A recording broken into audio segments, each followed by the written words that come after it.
I'm going to make a very short, informative video this morning, just talking a little bit. I just want to share a little bit of a video that I made some years ago, and then I want to read something out of this book. Now, this is a book that all black families should have and read to the children, and the children should read this book because see, they're going to be in school longer than we are, and they need to know. They don't teach this in school. I found this very interesting that I got a book, a math book from the 1800s, and what they excuse me, what they teach our kids now is nothing compared to what they had to learn. Now, this right here is saying, well, let's see. America is now entering its fifth century of educating students. For every generation throughout the 17th, 18th, 19th, 20th centuries, providing and obtaining a good education has been a major emphasis. It was that way when the first colonists arrived here 4 centuries ago, and the goal remains unchanged today in the 21st century. Ask any kid, what century are we in? Are they going to know? But by what standard should a good education be measured? While some measure it only by technological advances, it should also be measured by the content of a student has learned and how well that student has been taught to think and to reason. They stopped doing that. Now, here are some of the standards, early academic standards. In the fourth grade, questions from an 1862 geography test in Chicago was, how many degrees of longitude are there? How many degrees wide are the temperature zones? What is a watershed? Name the principal animals of frigid zones. Let's see. What is a monarchy? What portion of people on the globe are pagans? What portion are Christians? It is nothing wrong with that. It is nothing wrong with teaching our children about different religions. They should be prepared to enter into adulthood knowing about the world,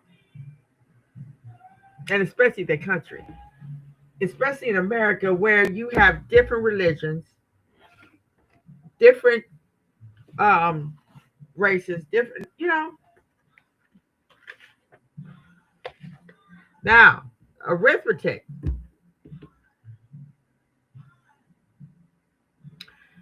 This one says, I insured two-thirds of a shop worth 3,600 and four-fifths of a house worth 6,000, paying 126. What was the rate of insurance? This is fourth grade work.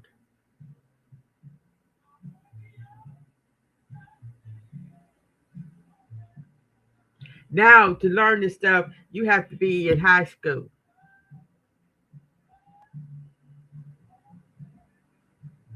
How much money must be given with 100 shares at 15% discount in exchange for 8 100 pounds at 2% discount?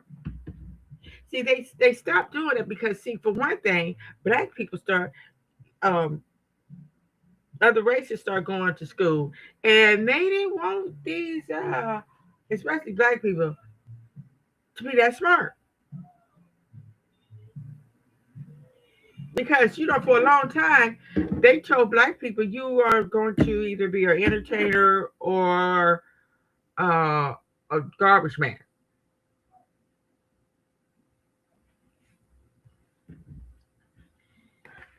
I thought that was pretty interesting. Well, I mean I been knew that, but this book is very you got to get it. You got to get it.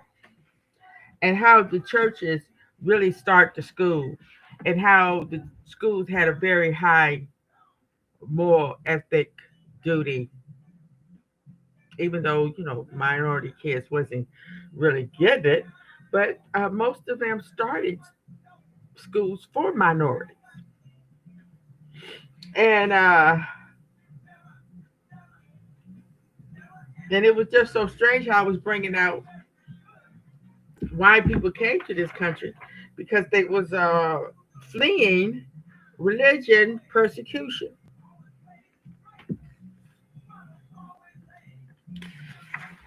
I mean, these people was fleeing uh, people being tortured and being burnt at the stake,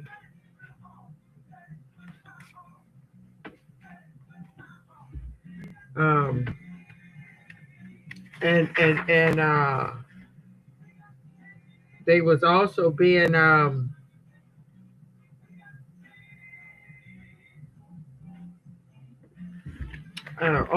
just all kind of atrocities. They was mutilated, hanging, disemboweled. Why? Why do you gotta take the guts out? These was religious people that was doing this. For example, Henry VIII declared himself the head of the Church of England and began eradicating those of differing beliefs. Dutch Anabaptists were burnt at the stake. Other religions,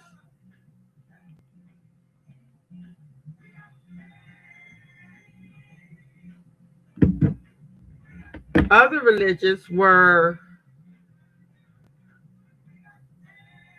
charged with treasons.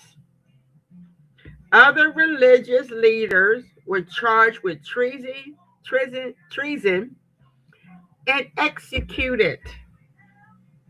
And Henry seized the property of these churches not affiliated with the Church of England.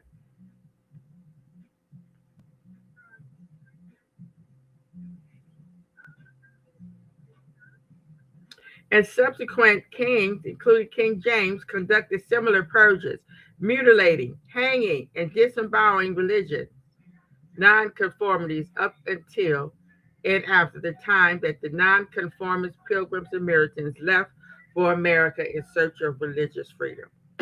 They left to come to America for religious freedom.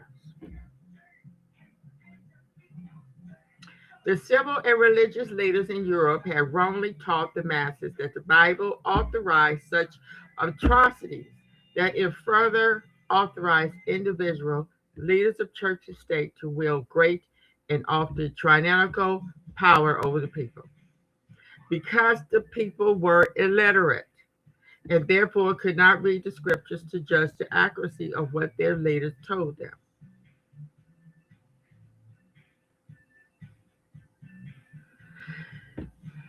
Yeah. And also in here, it talks about in 1647, they passed America's first public education law, the Old Deluder Satan Act. That law declared it being one chief project of the old deluder, Satan, to keep men from the knowledge of the scriptures as in former time. While knowing and applying biblical guidelines certainly did not prevent all atrocities, it disputedly reduced them. Despite the fact that critics point to a few genuine atrocities perpetrated or even allegedly perpetrated in the name of Christianity. The witch trials in Salem, Massachusetts, and across the rest of the world. The impulsion and torture of Moors, the Inquisition, and even the World War II Holocaust, which some Jews attributed to Christian, since Hitler was at one time a member of a Christian church. It is nevertheless irrefutable that those without Christian influence have committed countless and more atrocities. Despite the fact that some Holocaust survivors believe Hitler to have been a Christian, recent documentation made available from the OSS proves that Hitler was anti Christian and that the Nazis engaged in a systematic campaign to eradicate European Christianity. Furthermore, Hitler killed more than twice as many Gentiles as Jews. And I'm talking about that. And both he and the Nazi Party were linked to anti biblical occultism. If one tabulates the loss of lives associated by Christians' conduct, including Hitler, since it is proved that he was anti Christian, the total, which may be laid at the doorstep of lives lost at the hands of non and anti Christian leaders in just the 20th century alone, is over 100 million. Consider the 62 million killed during the 20th century by Soviet communists, the 35 million by communist Chinese, the 1.7 million by the Vietnamese communists, the 1 million in the Polish ethnic cleansing, the 1 million in Yugoslavia, the 1.7 million in North Korea, etc. All non and anti Christian regimes.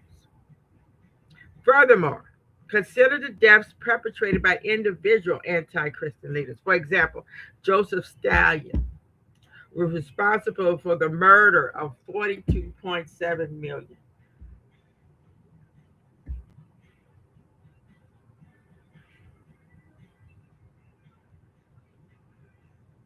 Mao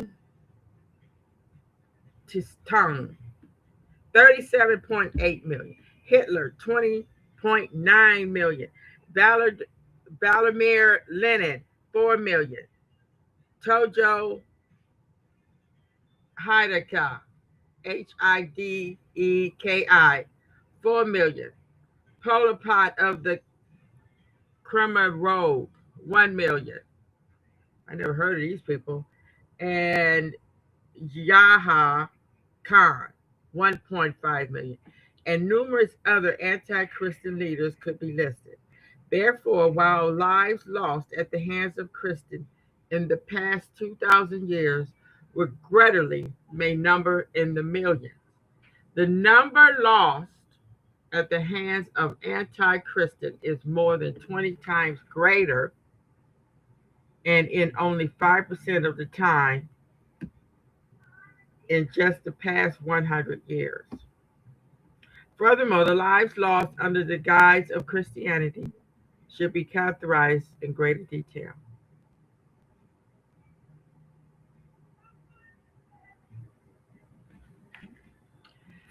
Yeah, this book is very interesting. I am reading it and it is telling the truth.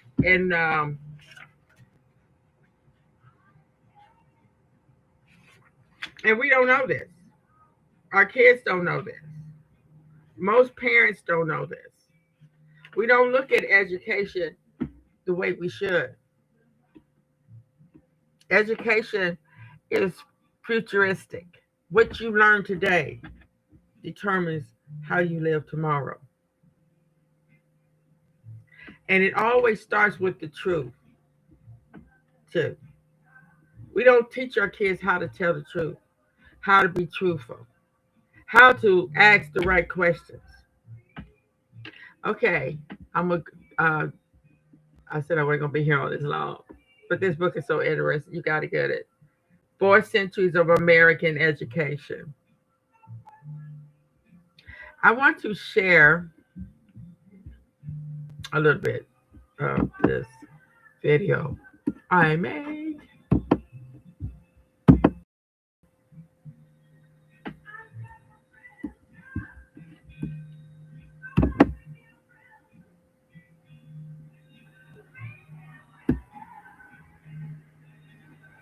Understand is we always talking about black power and black this and black that and black lives matter. And here we is, still at the bottom of the totem pole. Okay? Now, this is my opinion. Ever since Emancipation Proclamation, our main goal should have been getting the white man out of power instead of trying to be with them, be like them. That's why our schools is messed up. That's why our children is messed up. Because we try to be with the white man and women when all that does is just get us accessible to more evil and cause our demise, our oppression, our depression. That's why we have so much mental illness in the black community is because of white oppression. White people's causes nothing but oppression, depression, and destruction. From day one, when the laws was able to let us be free, we shouldn't have been trying to be integrated. We should have stayed separated. We should have been building our own. We should have been building a foundation that can get rid of this cancerous being that has nothing but evil in their eyes. We wouldn't have World War I, World War II. We wouldn't have the Vietnam War. We would not have all of these conflicts if the white man was not in power. When are we going to wake up that we have to get rid of this cancer and we have to take our rightful position in this world because we are the only saviors because we rule with love and fairness and we are the original people. When are we going to realize that and start acting like that?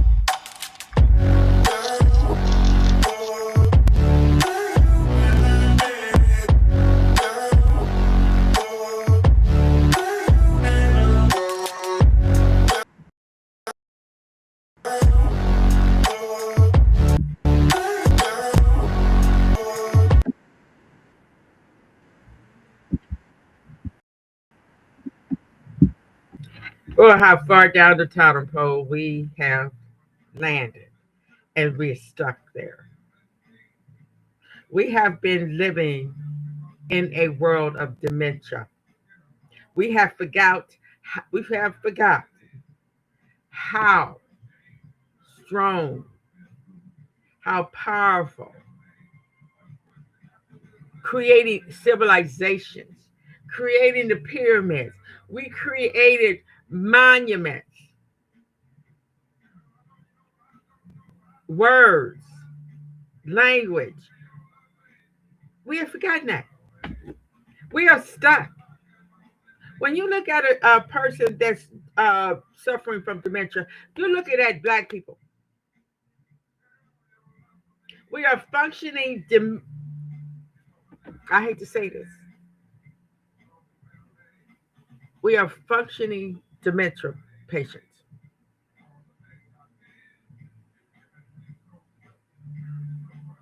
We have let the white man use everything we have stood for against us. Just the word woke, for instance. We've been saying woke for how many? How long? Now all of a sudden, they're using it against us. They're using it to push us further down the title color. And their goal is to be like us and get rid of. They want to take over us. They want to look like us. They want to sound like us. And they want us out the picture because we keep reminding them that they're not us and they can't be us.